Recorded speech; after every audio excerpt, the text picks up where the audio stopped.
Breaking details on that whistleblower who leaked top-secret documents about the government surveillance of Americans. The person responsible for one of the greatest national security leaks in recent American history insisted that his identity be made public after he fled the country for Hong Kong. Snowden has been in Russia now for 3 full days. President Putin defying the U.S., saying the Russians will not turn him over. He damaged the security of the country. No, I don't think Mr. Snowden was a patriot. But this is a little bit of a misunderstanding about why I came forward. I didn't come forward to tell people how to live or what to do. The problem of 2013 was not one specifically of surveillance, but one of democracy. It was the fact that our laws had changed. The operation of our governments had changed around the world, across borders, and it happened without our knowledge, without our consent. Now, the basic principle of democracy in an open, Western, liberal society, one would hope at least, is that the government governs because they have a mandate that's based on the consent of the governed. If we don't know what's going on, we can't give our consent. I called for a thorough review of our surveillance operations before Mr. Snowden made these leaks. We're in the midst of the greatest redistribution of power since the Industrial Revolution. And this is happening because technology has provided a new capability that reaches everyone in every place. It has no regard for borders.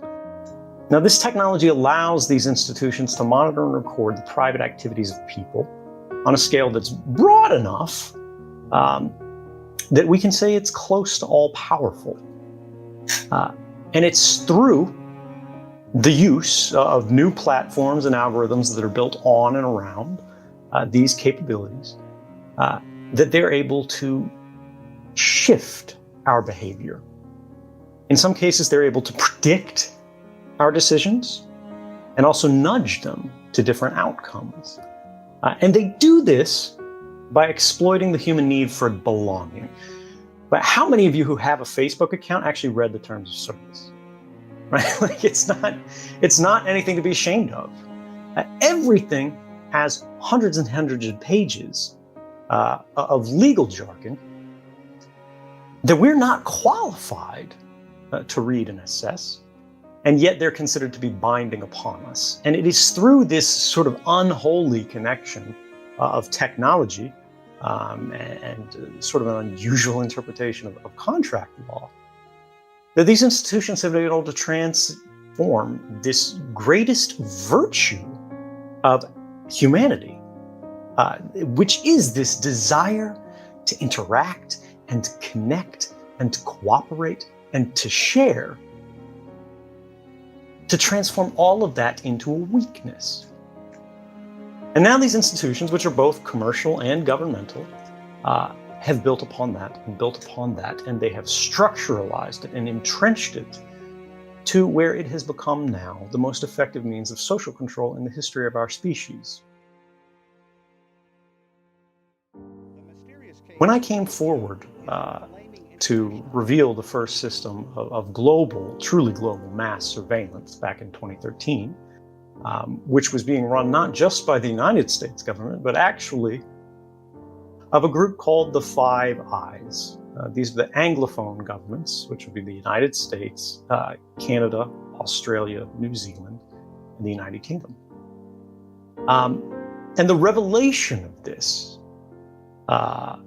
activity, this was a collaboration between corporate and government power, and government in the United States, they would go to the largest web platforms, and they would try to induce them into willful cooperation beyond what the law required, and they would get these groups to act as agents of government, be able to hand over your entire Gmail account, everything you've ever typed into Facebook, clicked on Facebook, every site you've ever gone to, where you're logged into Facebook, but it just has that like button on the page. All of that was recorded, right?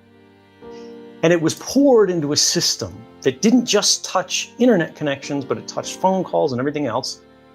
But an unusual thing is you would see a traditional adversary like Russia is actually less intensely monitored than the United States itself. Their own documents, written by their own lawyers, said that the real reason these programs were classified was because they feared this is their own words, quote, damaging public debate. And that's about the scale of their activities, and that would open them up to legal challenges because they knew they had gone far beyond the law. By their own count, they were violating our laws thousands of times a year. I think 2,776 times in a single quarter or calendar year. I can't recall precisely.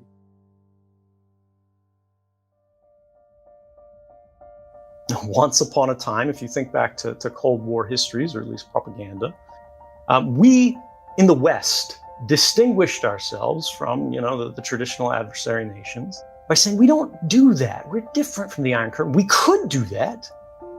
We could spy on our own people internally, and we could spy on people who have done nothing wrong. We could do it better than them, but we don't, because it's wrong. It's contrary to our rights, it's contrary to our laws, it's contrary to our values. After September 11th, the policies of the United States changed. It's interesting and very historically important to understand that this plan for this new system of mass surveillance was not created in the wake of 9/11. In fact, it had already been written. The US Patriot Act, you all may have potentially heard of, which really changed the way our surveillance and sort of counterterrorism strategies worked, had been sitting on a shelf for years, ready to go.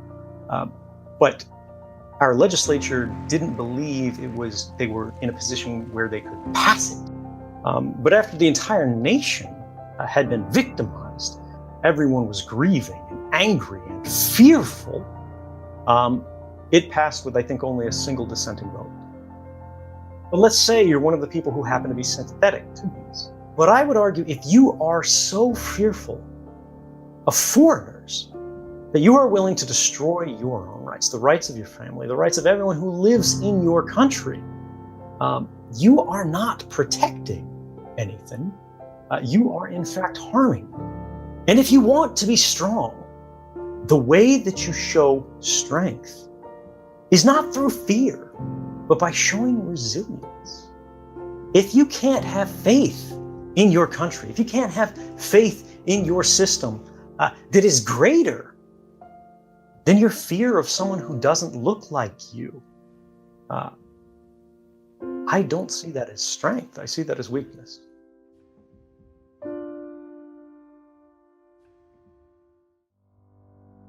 Most of the government's best hacking tools and technologies today are not developed in-house in the United States or Canada or any other country. They're actually purchased from industry, people who previously worked for government, and then they left and they developed the same kind of weapons, and then we have a new digital arms trade. But this awareness of the problem led to a new effort to resist these abuses and to create new safeguards and new protections. Before 2013, as measured by major browsers like Google, of course, their Chrome browser, something like a third of web traffic was encrypted. Less than half, right? And now, today, the last figure I saw, which was from the end of last year, it was nearing 90%. Now, what this means is people's communication, when you went to go check your Gmail box in these early days, anyone between you and the server, right, they could read your email. And this worked for Facebook, right? This worked for search engines. This worked for so many different services.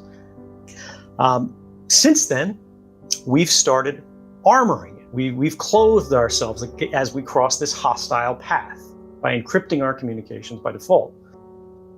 But we still have the Google problem. We still have the Facebook problem, right? We still have all of these problems. Amazon runs half the internet now, even though people don't see it because it's on their web services. And what this means is you have these giant silos that are run by corporations, where your communications are encrypted while they're in transit across that path, but then they're actually encrypted to Google.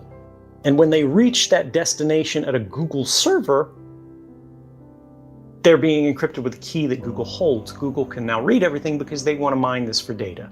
They want to be able to sell it to their partners and, do targeting against you and these kind of activities. And so they want to be able to read it, right? And if they can read it, then other people can ask them to give them a copy, right? So the government just goes to Google and says, hey, give us everything about this person, that person, so on and so forth. I put the program in place to protect the country. One of the certainties is civil liberties were guaranteed. We should be partner to government. It's very easy to think that nothing's changed. But it is changing. It's not changing fast enough. We haven't done enough, and the problem isn't solved. But now we have a place to start.